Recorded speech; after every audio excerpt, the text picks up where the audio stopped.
লাভ আছে? কোনো লাভ নেই। আগেই স্বীকার করতে হবে যে আমি যে পাপের কাজগুলো করছি এগুলো ঠিক না, আমার এখনই ফিরে আসার দরকার, তওবা করার দরকার, তাহলে সে বাঁচতে পারবে, অন্যথায় বাঁচার কোনো পথ আর থাকবে না। আল্লাহ রাব্বুল আলামিন এরপরে নবী রাসূলগণকে প্রেরণ করে দাওয়াতি কাজ করার কথা বলছেন। নবী রাসূলগণ এখন আর নাই, আছে? আছে কারা? আলেমুল আমারা, আছে কারা? ইমানদাররা। তাদেরকে দাওয়াতি কাজ করতে হবে। দাওয়াতি কাজ না করলে কিয়ামতের দিন আল্লাহ রাব্বুল আলামিন জিজ্ঞেস করবেন, তিনি পাকড়াও করবেন, ধরবেন, কেন তুমি দাওয়াতি কাজ করবে? আমার রসুল তো বলছে বাল্লিগু ওয়ালাউ আয়া, তুমি যদি একটা বাক্যও জানো আমার কাছ থেকে, আল্লাহ রসুল বলছেন, সেটা তুমি অন্য ভাইয়ের কাছে পৌঁছাই দাও। তুমি কেন পৌঁছাও নাই, কেন দাওয়াত দাও নাই, বলবেন। তো নবী রাসূলদের দাওয়াত প্রসঙ্গে আল্লাহ রাব্বুল আলামিন আয়াত বলেন, ফালা নাসালান্নাল্লাযীনা উরসিলা ইলাইহিম ওয়ালা নাসালান্নাল মুরসালিন। আমি অবশ্যই প্রশ্ন করব যাদের কাছে রসুল পাঠানো হয়েছিল তাদের কাছে, যে নবী রসুলগণ তোমাদের কাছে দাওয়াত পৌঁছেছে কিনা। হক্কানি ওলামায়ে কেরাম যারা ছিল, কোরআন হাদিসের সঠিক কথা বলছে, তোমাদের কাছে দাওয়াত পৌঁছাইছে কিনা, এটা আল্লাহ রাব্বুল আলামিন জিজ্ঞেস করবেন। এই মসজিদে আমরা আসছি, এমনি আসি নাই, পরিকল্পনা করেই আসছি যে এই মসজিদে দাওয়াতি কাজ করার দরকার, সব মসজিদে আমাদের দাওয়াতি কাজ করার দরকার। হ্যাঁ, ওই হুজুরটিলা মসজিদে হয় না, সেদিন ওই যে ভাই আসলেন বলে গেলেন যে আমাদের মসজিদে একটু চালু করলে ভালো হয়। মাওলানা সাহেব বলছেন যে ওখানে একটু যদি করেন বুঝে ভালো হয়। আর প্রায় সব মসজিদই আলহামদুলিল্লাহ হয় এক একদিন, কোনো মসজিদে শুক্রবার, কোনো মসজিদে শনিবার, কোনো মসজিদে রবিবার, সোমবার করে আমরা আলোচনা করি। তো আমরা যে দাওয়াত দেই আমাদের উদ্দেশ্য কি? উদ্দেশ্য হলো একটাই, মানুষের হেদায়েত, মানুষ যাতে কোরআন হাদিসের সঠিক বিষয়টা বুঝতে পারে। অনেক সময় সঠিক কথা বলা যায় না, বিগত দিনে সঠিক কথা বলে চাকরি চলে যেত, এখনও কিন্তু যাচ্ছে দুই একটা মসজিদ থেকে, খুব কম, এখন বলা যায় আলহামদুলিল্লাহ। তো আমাদের উদ্দেশ্য হলো দাওয়াত দেওয়া, যাতে করে কিয়ামতের দিন আপনারা বলতে না পারেন যে শরীফ বা কামিল মাদ্রাসায় একজন মুফাসসির ছিল,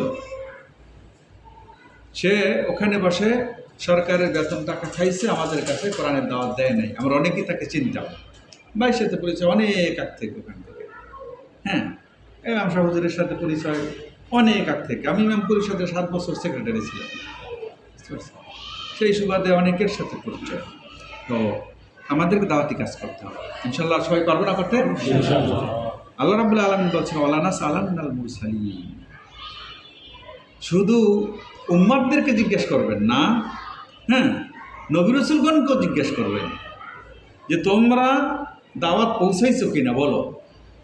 হাসরের ময়দানে এই প্রশ্ন হবে, উম্মতদেরকে প্রশ্ন করবেন তোমাদের কাছে নবী রাসূলগণ গেছে কিনা, আসছে কিনা, দাওয়াত দিছে কিনা। আবার নবী রাসূলগণকে জিজ্ঞেস করবেন তোমরা তাদের কাছে গিয়ে গিয়ে দাওয়াত পৌঁছাইছো কিনা।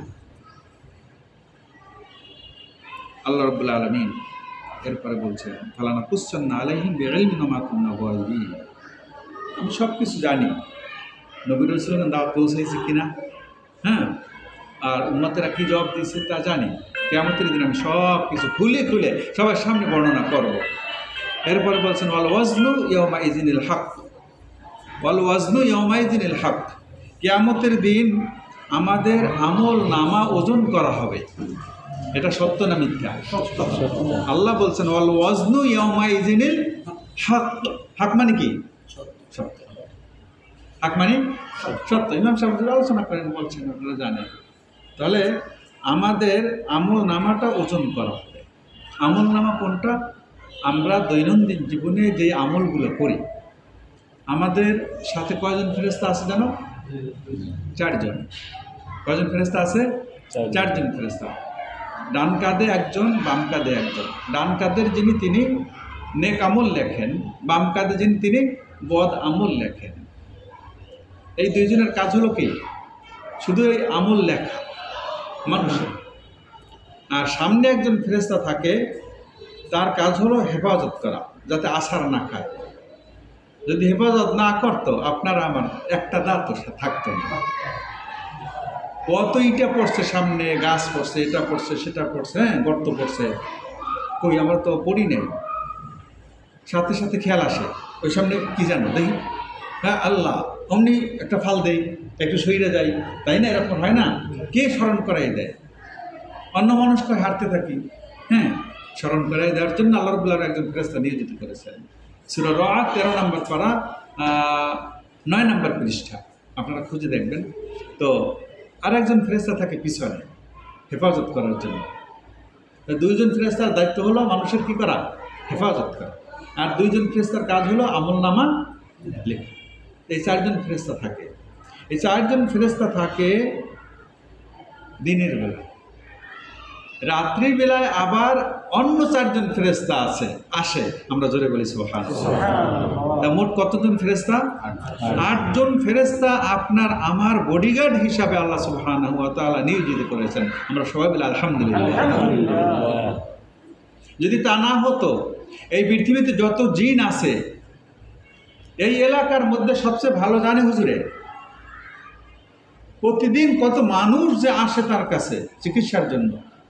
আমার কাছে আসে, আমি চিকিৎসা করি না, হ্যাঁ, চিকিৎসা করি না, রাত্রে ভয় দেখায়, ঝামেলা করে, এই করে সেই করে। আমি বলি হুজুরের কাছে যাবো, হ্যাঁ, হুজুরের কাছে যাবো। আলহামদুলিল্লাহ, হুজুর অনেক রোগী দেখে, অনেক মানুষ উপকার পায়, বুঝতে পারছেন? তো যদি আল্লাহ হেফাজত না করতেন